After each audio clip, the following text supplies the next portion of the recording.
मध्य प्रदेश विधानसभा 11 जुलाई से शुरू हुई थी। 5 दिनों तक चलने वाली कार्यवाही महज 1.5 दिन में ही खत्म हो गई और विधानसभा अध्यक्ष गिरीश गौतम ने अनिश्चित काल के लिए कार्यवाही को स्थगित कर दिया। इसके बाद विपक्ष ने सत्ता पक्ष पर जमकर आरोप लगाए और खूब नारेबाजी की। वहीं सत्ता पक्ष ने विपक्ष पर सदन की मर्यादा का उल्लंघन करने की बात कही। इसी पर देखिए हमारी यह खास रिपोर्ट। मध्य प्रदेश विधानसभा की कार्यवाही 1.5 दिन में स्थगित। विपक्ष की तरफ से आदिवासियों के मुद्दे पर किया हंगामा। सत्ता पक्ष ने विपक्ष पर लगाया मर्यादा तोड़ने का आरोप। सत्ता पक्ष और विपक्ष की तरफ से जमकर चली बयानबाजी। दरअसल मध्य प्रदेश विधानसभा का मॉनसून सत्र 11 जुलाई से शुरू हुआ था, जो कि 15 जुलाई तक चलना था। सत्र की शुरुआत के दिन से ही आदिवासियों पर अत्याचार के मुद्दे पर कांग्रेस ने जमकर हंगामा किया। पहले दिन भी महज कुछ ही घंटों में कार्यवाही को स्थगित करना पड़ा, तो वहीं दूसरे दिन विपक्ष के हंगामे के बाद विधानसभा अध्यक्ष ने सदन को अनिश्चित काल के लिए स्थगित कर दिया। इस दौरान विपक्ष के विधायकों ने जमकर सत्ता पक्ष पर निशाना साधा और कार्यवाही के दौरान जवाब नहीं देने का आरोप लगा दिया। लगातार 18 वर्षों से शिवराज सिंह सरकार का कार्यकाल देख रहा हूँ।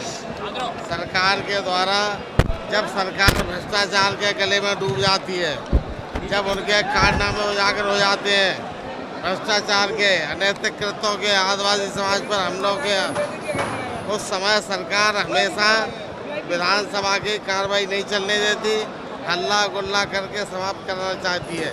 हमने विधिवत तरीके से, हमारा विपक्ष का धर्म है कि हम सरकार को जगाएं, सरकार की कमियां बताएं और हमने पूरे तथ्यों के साथ, प्रमाणता के साथ आदिवासी भाई पर हम जो अत्याचार हुआ है, पूरे प्रदेश में जो कानून व्यवस्था चौपट हो गई है, महाकाल में जो 4,500 करोड़ का घोटाला किया है, 12,000 करोड़ की फाइलें सतपुड़ा में जगाई है, इन सबको मुद्दों को लेके रखा था। लेकिन सरकार भयभीत थी।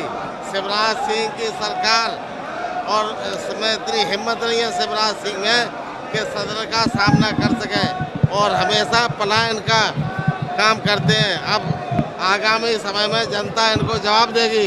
प्रजातंत्र का गला घोंट दिया। विधानसभा के कोई कर्मक सड़क पे हम लोग गांव-गांव ले जाएंगे।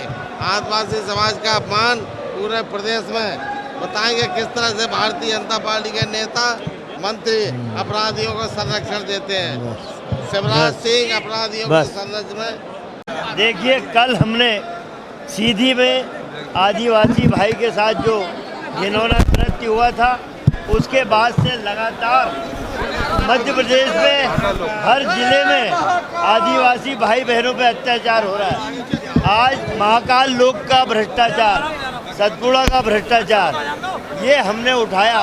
कार्य मंत्रणा समिति में बैठक में हो गया था, सर्वदलीय बैठक में तय हो गया था कि हाँ, आप ये तीनों मुद्दे उठा सकते हो। लेकिन ये पलायनवादी सरकार, मुख्यमंत्री को आज रहना था, मुख्यमंत्री गायब, बजट पेश हो रहा। तो ये नकारा सरकार जो जनहित के मुद्दों से भागती है, हमने अपनी बात रखी, आदिवासी भाई बहनों की लड़ाई लड़ी, भ्रष्टाचार जो बीजेपी का उजागर किया, लेकिन एक जवाब नहीं आया इसका। आज आदिवासियों पर बर्बरता की हदें पार हो रही है।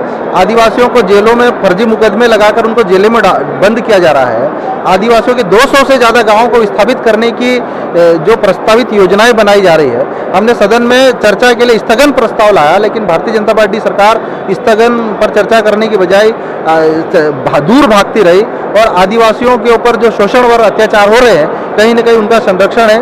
तो ये दुखद विषय है कि आज जो सत्र 5 दिन तक चलना चाहिए था, वो 2 दिन में खत्म किया गया। आज ये 15वीं विधानसभा मध्य प्रदेश की 15वीं विधानसभा का आखिरी। देखिए, हमने सबने संवैधानिक तरीके से विधानसभा के भीतर स्थगन प्रस्ताव हमारे सभी विधायकों के माध्यम से लाया गया। भारतीय जनता पार्टी अगर वास्तव में आदिवासी हितैषी होती, आदिवासियों के दुख दर्द को समझती, तो आज जो मध्य प्रदेश में आदिवासियों पर बर्बरता हो रही है, उस पर चर्चा करनी चाहिए थी। चर्चा से क्यों भागी सरकार, ये सबसे बड़ा सवाल है। हम तो चर्चा के लिए सदन में आए थे, लेकिन सदन समय से पहले खत्म कर दिया गया। कटनी में आदिवासियों की जमीन अधिकारियों ने कर दी। जी, ये दुख का विषय है कि मध्य प्रदेश में आदिवासियों की जमीन फर्जी तरीके से आदिवासियों की जमीन हस्तांतरित की जा रही है। कटनी और जबलपुर जिले में जो केस मामला है सिर्फ एक जिले का मामला है। मध्य प्रदेश के प्रत्येक जिले में आदिवासियों की जमीन फर्जी तरीके से ली जा रही है और भारतीय जनता पार्टी की सरकार अधिकारियों पर कार्रवाई करने की बजाय उनको संरक्षण दे रही है। ये सिर्फ जबलपुर और कटनी एक सिंपल सा एक छोटा सा उदाहरण है, लेकिन पूरे मध्य प्रदेश में आदिवासियों की जमीन छीन ली। विपक्ष के आरोपों पर सत्ता पक्ष ने भी करारा हमला बोला और कहा कि विपक्ष सदन की कार्यवाही के अनुसार काम नहीं कर रहा था, इसलिए सदन में ये स्थिति बनी। अब इससे ज्यादा दुर्भाग्यपूर्ण क्या होगा? जनता की गाड़ी कमाई से सदन चलता है और आपने जब जब मेरी बाइट ली होगी अगर निकालेंगे सदन के ऊपर, तब मैंने हमेशा कहा हंगामा मत करो, हो अल्लाह मत करो, चर्चा करो। चर्चा छोड़ के बाकी सब काम करते हैं। जहाँ चर्चा करना चाहिए वह हो अल्लाह करते हैं। कांग्रेस कह रही है कि चर्चा तो करना चाहती थी महाकाल, अगर करी थी तो आज किसने रोका था? आप भी तो प्रत्यक्षदर्शी हैं, मीडिया वाले। आप सब ऊपर से देख रहे थे, किसी ने कहा कि चर्चा कराओ? सीधा हंगामा। हम बोल रहे हैं माइक से खड़े होकर कराओ चर्चा। देखो दरअसल क्या है, इनके मन का चोर है, वक्ता नहीं है। एक आज मौन धरना था, गांधी परिवार को खुश करना था, इसके लिए सदन को फ्लोर बना लिया। न तो इनको आदिवासियों की चिंता है, न महिलाओं की चिंता है, न किसान की चिंता है, न नौजवान की चिंता है, गांधी परिवार की चिंता है। वो एक व्यक्ति के लिए कमलनाथ जी पहले चले गए, बाद में सारे विधायक चले गए मौन के लिए। ये गलत परंपरा है। ये फ्लोर आपकी राजनीति के लिए नहीं, जनहित के मुद्दों को उठाने के लिए। अच्छा आप बताओ, जनहित का कौन सा मुद्दा उठाया इनने? बाढ़ के ऊपर चर्चा मांगी, क्यों नहीं मांगी? अतिवृष्टि पर चर्चा मांगी, क्यों नहीं मांगी? इनके मन के चोर हैं ये। ओले पड़ जाए चर्चा नहीं मांगते, जाते भी नहीं है इनके नेता कमलनाथ जी। तो ये कांग्रेस के लोग पलायनवादी लोग हैं, चर्चा से हमेशा भागते रहे हैं, जो कि गलत है। एक परिवार को कांग्रेस के नहीं, सिर्फ एक गांधी परिवार को खुश करना चाहते। चलिए, कांग्रेस पार्टी सदन 15 तारीख तक था, आपके साथ चर्चा करके तय करते हैं। आप सदन में विषयों को उठाइए, आप प्रश्नों के माध्यम से उठाइए, ध्यानाकर्षण के माध्यम से उठाइए, शून्यकाल में उठाइए, आप अलग से समय लेकर चर्चा करिए। लेकिन जिस प्रकार की नाटक नौटंकी की है, जिस प्रकार का सदन का दुरुपयोग करने की कोशिश कर रहे हैं, ये घोर आपत्तिजनक है। मूल रूप से जनता जनार्दन देख रही है किस प्रकार से टैक्स का पैसा इसमें खर्च होता है, उसका सदुपयोग नहीं करना चाहते हैं। इसलिए आगामी चुनाव में जनता जनार्दन इनको ठीक से जवाब देगी। हमेशा हम चर्चा करने में हम हमेशा चर्चा करने के तैयार। इस प्रकार से करेंगे क्या? इस प्रकार से नोटंकी करेंगे क्या? ये क्या अखाड़ा है क्या? ये कोई कुश्ती दंगल हो रहा है क्या? आप नियम प्रक्रिया में सदन चलाने को तैयार है, आप हंगामा कर रहे हैं, नौटंकी कर रहे हैं, क्योंकि इस सदन के प्लेटफॉर्म को आप खुद के लिए यूज करना चाहते हैं। मीडिया के माध्यम से अन्याय है। हमारा ये कहना है कि विपक्ष ना लोकतंत्र का सम्मान करता, ना संविधान का सम्मान करता। उन्हें मध्य प्रदेश की जनता के लोक कल्याण भलाई से कोई लेना देना नहीं। सदन का कीमती वक्त निरर्थक नारेबाजी और चिल्ला चोट में वो व्यतीत करते हैं। जब इन्हें, हम तो लोक कल्याण के लिए प्रतिबद्धित है, हमारा काम तो निर्विघ्न चलेगा। इन्हें कोई चर्चा में, अच्छे काम में शामिल नहीं होना, इनकी मर्जी। बेबुनियाद आदिवासी जो मुद्दा उठा, जड़ मूल से वो समाधान हो गया, अब उसी पे सदन का वक्त ज़ाया करना चाहते हैं। कोई इनसे पूछे कि 65 साल तुम कागज़ों पर आदिवासियों के कल्याण की योजनाएं बनाते रहे और खुद का कल्याण करते रहे।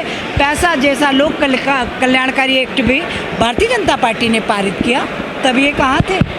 आज इन्हें इतनी चिंताएं हो रही हैं। देखिए, जनता के बीच में ये मूवमेंट बनाने गए, वहाँ फेल हो गए। जनता ने इनका साथ दिया नहीं, क्योंकि महाकाल लोक के बाद से उज्जैन की जनता और प्रदेश का माहौल एक अलग ढंग का बना है और इसीलिए स्वाभाविक रूप से आखिरी लड़ाई लड़ रहे थे। इस फोरम पे चर्चा करके वो अच्छे से बात कर सकते, लेकिन उन्होंने आंदोलन किया और वो फेल हुए।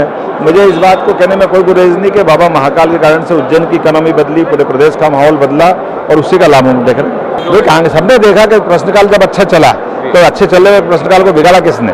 कांग्रेस ने बिगाड़ा, तो कांग्रेस की कीमत चुकाई। कांग्रेस से ज्यादा कौन इस बात को जुमाएगा?